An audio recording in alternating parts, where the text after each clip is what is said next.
Hello everyone, welcome to Enlighten Learning. आज के इस वीडियो लेक्चर में हम डिस्कस करने वाले हैं एक बेहद इंपॉर्टेंट टॉपिक जो कि आपका हो जाता है मेमोरेंडम ऑफ एसोसिएशन। ये वीडियो लेक्चर कवर करेगा complete MOA means memorandum of association. इस वीडियो लेक्चर के बाद आपको कुछ भी एक्स्ट्रा पढ़ने की नीड नहीं है MOA में से, ये मेरी आपसे श्योरिटी है। चाहे मैं बात करूं किसी भी लेवल के एग्जाम की, हर लेवल ऑफ द एग्जामिनेशन में ये क्वेश्चन रेज होता ही होता है। MOA का क्वेश्चन हर बार पूछा ही जाता है, चाहे वो ग्रेजुएशन लेवल हो, पोस्ट ग्रेजुएशन लेवल हो या फिर और कोई अनदर एग्जाम हो। अगर आप कंपनी लॉ या फिर अकाउंट्स स्टडी करते हैं तो आपको पता होना चाहिए MOA क्या होता है, मेमोरेंडम ऑफ एसोसिएशन क्या होता है। तो आज के इस वीडियो लेक्चर में हम यही डिस्कस करेंगे कि MOA क्या होता है, इसकी प्रॉपर डेफिनेशन क्या है, introduction of MOA, tables of MOA, importance of MOA and clauses of MOA। ये सारा सब कुछ आज इस वीडियो में, ओनली वन वीडियो में हम डिस्कस करने वाले हैं। चलिए टाइम वेस्ट ना करते हुए स्टार्ट करते हैं, देख लेते हैं क्या होता है MOA। सबसे पहले अगर मैं बात करूं इंट्रोडक्शन की, देखिए कंपनी के 3 मेन इंपॉर्टेंट डॉक्यूमेंट्स होते हैं। फर्स्ट होता है प्रोस्पेक्टस, सेकंड होता है MOA, थर्ड होता है AOA। आप इस सीरीज को अप्स एंड डाउन भी कर सकते हैं। मींस इंपॉर्टेंट डॉक्यूमेंट्स में से एक डॉक्यूमेंट होता है कंपनी के फॉर्मेशन में, वो है आपका MOA। मींस जब एक कंपनी का इनकॉर्पोरेशन किया जाता है, एक कंपनी इस्टेब्लिश करी जाती है, उस टाइम जिन डॉक्यूमेंट्स की नीड होती है, उन इंपॉर्टेंट डॉक्यूमेंट्स में से एक इंपॉर्टेंट डॉक्यूमेंट हो जाता है आपका MOA means memorandum of association. देखिए जैसे हमारी इंडिया का कॉन्स्टिट्यूशन है, वो ही आधार है हमारे इंडिया का। जो भी हम कंडक्ट करते हैं उसका मेन आधार है हमारा कॉन्स्टिट्यूशन। ऐसे ही एक कंपनी का फाउंडेशन या फिर एक कंपनी का बेस जो होता है वो होता है MOA means most important document है ये। MOA एक कंपनी का चार्टर भी कहलाता है, जिसमें सारी फंडामेंटल कंडीशन लिखी होती है एक कंपनी से रिलेटेड। कंपनी का नाम क्या है, कंपनी का रजिस्टर्ड ऑफिस कहाँ होगा, कितनी शेयर कैपिटल से कंपनी स्टार्ट हो रही है, कंपनी लिमिटेड लाइबिलिटी वाली है या फिर अनलिमिटेड लाइबिलिटी वाली है, कंपनी का फॉर्मेशन किसके द्वारा किया जा रहा है, ये सारा सब कुछ गिवन होता है MOA में मींस मेमोरेंडम ऑफ एसोसिएशन में। देखिए अब आपको इसकी इंपॉर्टेंस पता चल गई होगी। एक कंपनी की पावर क्या है, एक कंपनी किस लिमिट तक जाकर अपने वर्क को कर सकती है, वो सारा सब कुछ गिवन होता है MOA में। MOA रिलेशन बनाता है एक कंपनी के और आउटसाइड वर्ल्ड के बीच में, इसे आउटडोर डॉक्ट्रिन भी बोला जाता है। ये मैंने कुछ इंपॉर्टेंट फैक्चुअल इंफॉर्मेशन बताई है MOA के बारे में। आइए अब एक बार स्टडी कर लेते हैं।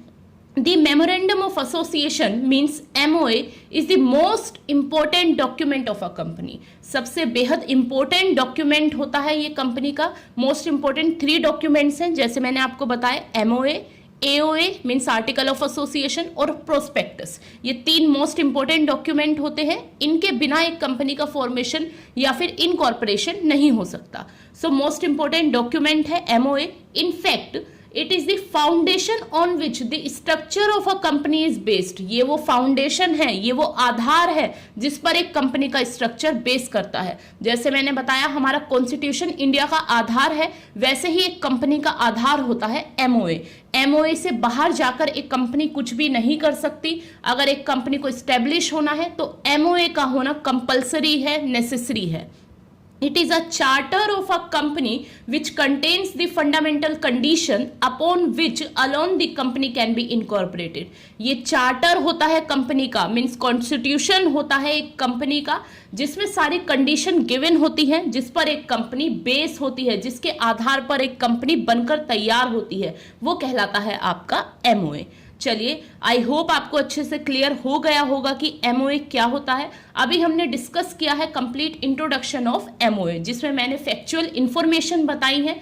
काफी बार अगर आपका एग्जाम ऑब्जेक्टिव टाइप होता है तो उसमें काफी बार पूछा जा सकता है कि MOA क्या है, एक इंपॉर्टेंट डॉक्यूमेंट है। MOA का दूसरा नाम क्या है, चार्टर, या फिर MOA को और क्या बोला जाता है, चार्टर। MOA में क्या क्या चीजें गिवन होती हैं, MOA में कंपनी की पावर, कंपनी की कंडीशन, कंपनी की लिमिट, ये सारी चीजें गिवन होती हैं। अब अगर मैं बात करूं डेफिनेशन की, तो देखिए under section 2 sub section 56 of company act 2013 में एमओए की डेफिनेशन गिवन है, जो कि बताती है memorandum is a memorandum of association of a company as originally framed as altered from to time in pursuance of any previous company law of this act। देखिए memorandum of association वो document होता है जो कि originally framed होता है, means हर एक company का अपना ओरिजिनल एमओए होगा। एमओए को टाइम टू टाइम ऑल्टर किया जा सकता है, मीन्स उसमें चेंजेस किए जा सकते हैं, बट वो चेंजेस होंगे एज पर लॉ।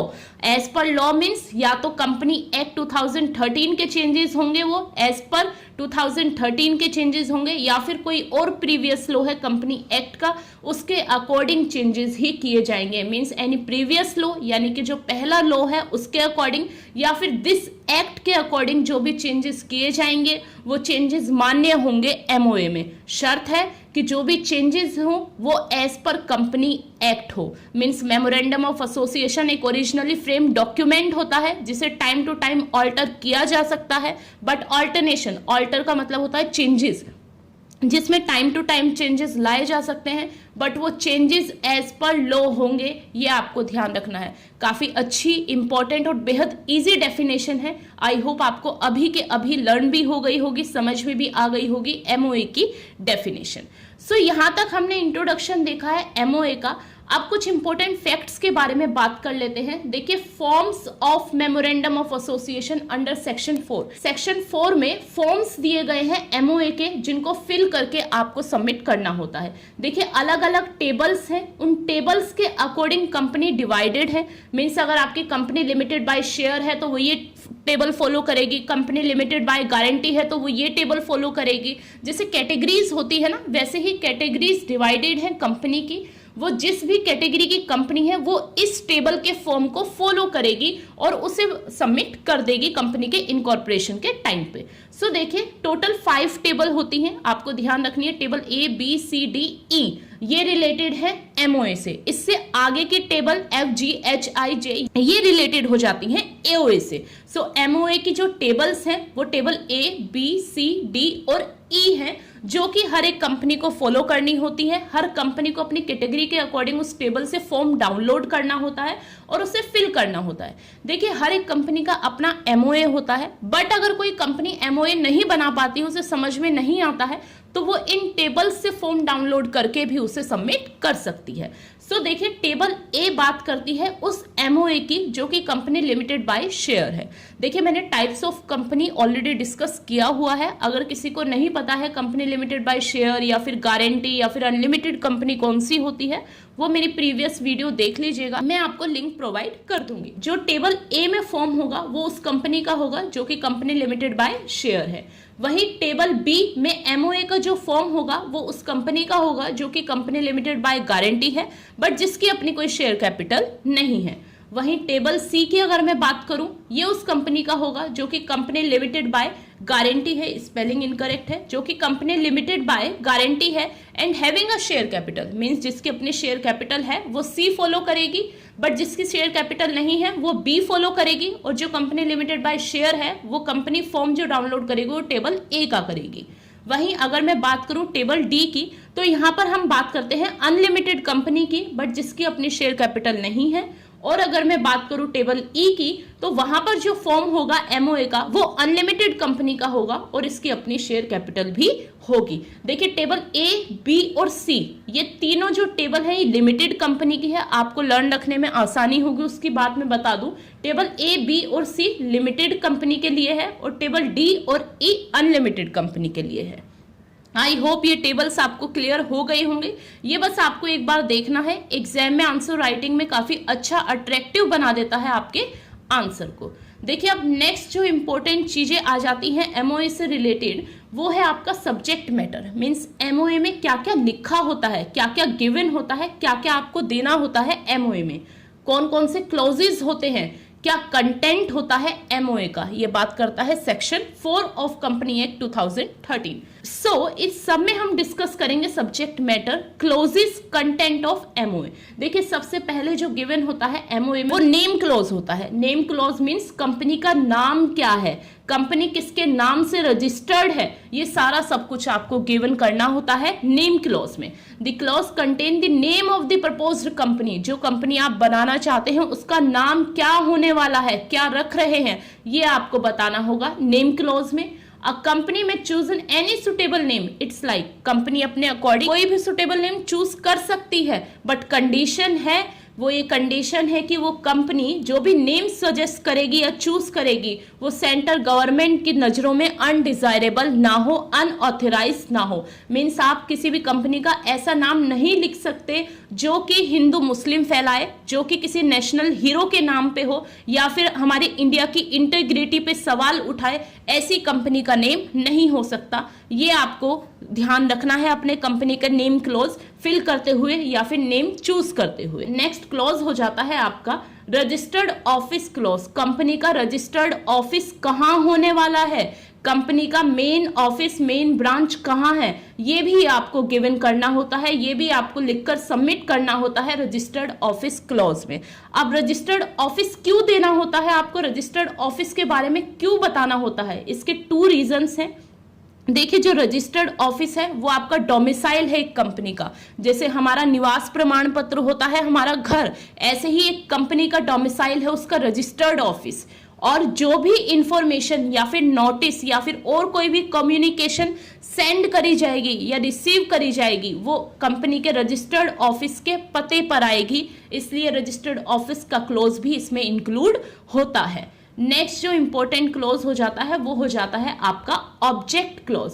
कंपनी का मेन ऑब्जेक्ट क्या है, कंपनी क्या करना चाहती है, किस टाइप की वो कंपनी है, वो मैन्युफैक्चरिंग करना चाहती है या फिर कोई एनजीओ है, वो 1 पर्सन कंपनी है, वो समाज सेवा करना चाहती है या फिर क्या करना चाहती है, ये आपका आ जाएगा सारा ऑब्जेक्ट क्लोज में।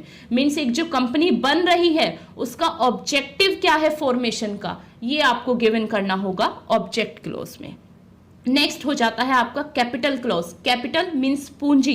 एक कंपनी जो रजिस्टर्ड हो रही है, एक कंपनी जो बनकर तैयार हो रही है, वो कितने कैपिटल से बन रही है, कितनी उसकी रजिस्टर्ड कैपिटल है या फिर नॉमिनल या फिर ऑथराइज्ड कैपिटल भी जिसे बोला जाता है, वो कंपनी की कितनी है, ये सारा आपको लिखना होगा कैपिटल क्लॉज में। एक कंपनी कितने कैपिटल की कंपनी है, जब वो रजिस्टर्ड हो रही है कितना शेयर कैपिटल वो इन्वेस्ट कर रही है, ये आपको मेंशन करना होगा कैपिटल क्लॉज में। वहीं हमारा लास्ट क्लॉज हो जाता है नॉमिनेशन क्लॉज।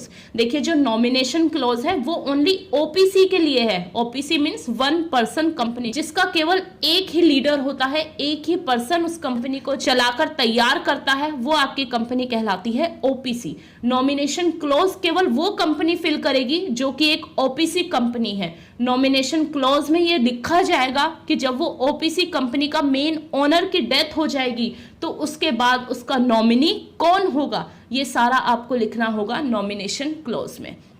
सो आपने देखा एमओए कितना इंपॉर्टेंट है। एक कंपनी के फॉर्मेशन की सारी इंफॉर्मेशन आपको कहाँ मिलेगी, एमओए में। अगर किसी कंपनी का फॉर्मेशन देखना हो, नेम देखना हो, ऑब्जेक्टिव देखना हो, कैपिटल देखना हो या फिर नॉमिनेशन क्लॉज देखना हो तो आपको एमओए को सर्च करना पड़ेगा उस कंपनी के बारे में जानने के लिए। सो बेहद इंपॉर्टेंट डॉक्यूमेंट है, आपको ध्यान रखना है। सो ये सभी क्लॉज गिवन होते हैं एमओए में। टेबल कंटेंट जो होता है एमओए का वो यही होता है, नेम क्लोज होता है, रजिस्टर्ड ऑफिस क्लोज होता है, ऑब्जेक्ट क्लोज होता है, कैपिटल क्लोज होता है और नॉमिनेशन क्लोज होता है।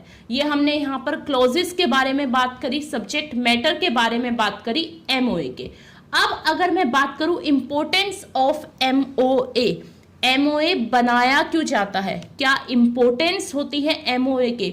हर एक कंपनी एमओए बनाकर तैयार तो करती है बट उसकी कुछ अपनी इंपॉर्टेंस भी होती है। क्यों बनता है एमओए, नीड क्या होती है एमओए की, ये हम डिस्कस करेंगे अब इंपॉर्टेंस ऑफ एमओए में।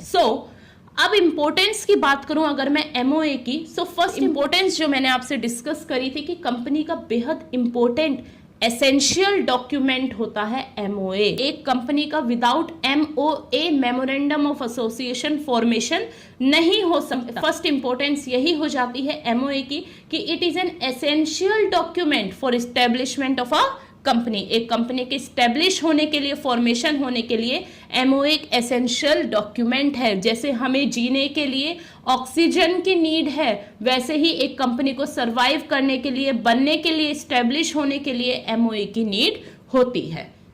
It contains the fundamental condition upon which alone the company is allowed to be incorporated. MOA वो सारी फंडामेंटल कंडीशंस बताता है, वो सारी चीजें बताता है जिस पर एक कंपनी इनकॉर्पोरेट होती है। इनकॉर्पोरेट का मतलब होता है एक कंपनी का अस्तित्व में आना, एक कंपनी का बनकर तैयार हो जाना। मीन्स जब एक कंपनी बनती है तो उस कंपनी के बनने के समय पर उसकी सारी फंडामेंटल कंडीशन को बताता है एमओए। कंपनी का नेम क्या है, कंपनी का ऑब्जेक्टिव क्या है, कितने शेयर कैपिटल से बनकर तैयार हो रही है, नॉमिनी कौन होगा कंपनी का, ये सारी चीजें आ जाती हैं आपकी फंडामेंटल कंडीशन में। It defines the companies relation with outside the world. जैसे मैंने स्टार्टिंग में बताया था कि एमओए एक कंपनी का रिलेशन बताता है outside the world. Outside the world means एक कंपनी किस सेक्टर में डील करेगी, किस तरीके का वर्क करेगी, ये सारा सब कुछ रिलेशन बताता है आपका MOA. It defines the objects, scope and power of the company. एक कंपनी की पावर क्या है, ऑब्जेक्टिव क्या है, स्कोप मीन्स किस किस क्षेत्र में वो वर्क कर सकती है, कंपनी लिमिटेड है या फिर अनलिमिटेड है, ये बात करता है स्कोप के बारे में। एक एमओए कंपनी की पावर को डिफाइन करता है, कंपनी की पावर क्या है, ये सारा सब कुछ बताता है एमओए। एक कंपनी मोस्ट पावरफुल कंपनी हो जाती है जब उसके एमओए में चीजें एड ऑन होती हैं। नेक्स्ट है it explain the capital structure of the company. जैसा मैंने बताया कि एक कंपनी कितने कैपिटल से बनकर तैयार हो रही है, कितनी कैपिटल है उस कंपनी की, क्या स्ट्रक्चर है कंपनी के कैपिटल का, किसने कितना इन्वेस्ट करा है, ये सारा सब कुछ गिवन होता है आपका एमओए में। Last but not the least importance हो जाती है एमओए की, the company can not do anything beyond the limit of MOA. देखिए एक कंपनी कुछ भी नहीं कर सकती एमओए से बाहर जाकर। एक कंपनी का चार्टर होता है एमओए। जैसे हम इंडिया में रहते हैं और हम अपने कॉन्स्टिट्यूशन से आगे या फिर बियॉन्ड जाकर कुछ भी नहीं कर सकते, वैसे ही एक कंपनी एमओए के बियॉन्ड जाकर कोई भी टास्क परफॉर्म नहीं कर सकती। एक कंपनी को पहले ही क्लियर करना होगा एमओए में अपना ऑब्जेक्ट कि वो क्या वर्क करना चाहती है, किस फील्ड में करना चाहती है, उसके अलावा वो कोई दूसरा टास्क परफॉर्म नहीं कर सकती। तो हमने देखी ये इंपॉर्टेंस ऑफ एमओए, एमओए की इंपॉर्टेंस समझी, ये जाना कि कितना इंपॉर्टेंट डॉक्यूमेंट होता है एमओए। आई होप आपको एमओए अच्छे से क्लियर हो गया होगा। आंसर राइटिंग की बात करूं या फिर ऑब्जेक्टिव टाइप क्वेश्चंस की बात करूं, हर एक टॉपिक को कवर करते हुए हम चले हैं एमओए के इस वीडियो लेक्चर में। आपको ध्यान रखना है एमओए को चार्टर ऑफ द कंपनी भी बोला जाता है। MOA power, scope, object define करता है एक कंपनी का। कंपनी के 3 मेन डॉक्यूमेंट्स होते हैं, एमओए, एओए एंड प्रोस्पेक्टस। उन तीनों मेन डॉक्यूमेंट्स में से पहला डॉक्यूमेंट होता है आपका एमओए। आई होप आपको अच्छे से क्लियर हो गया होगा। एमओए का टॉपिक आपका कंप्लीट है ये, इससे अलग आपको कुछ भी पढ़ने की नीड नहीं है। आई होप आप अच्छे से क्लियर कर चुके हैं ये टॉपिक, कोई क्वेरीज नहीं होगी। अगर फिर भी कोई आपको डाउट है तो आप कमेंट सेक्शन में मुझसे पूछ सकते हैं, मैं डेफिनेटली उसका रिप्लाई करूंगी। आई होप ये वीडियो आपके लिए बेनिफिशियल रही होगी। If you like this video then please do like, share and subscribe. Thank you for watching this video guys.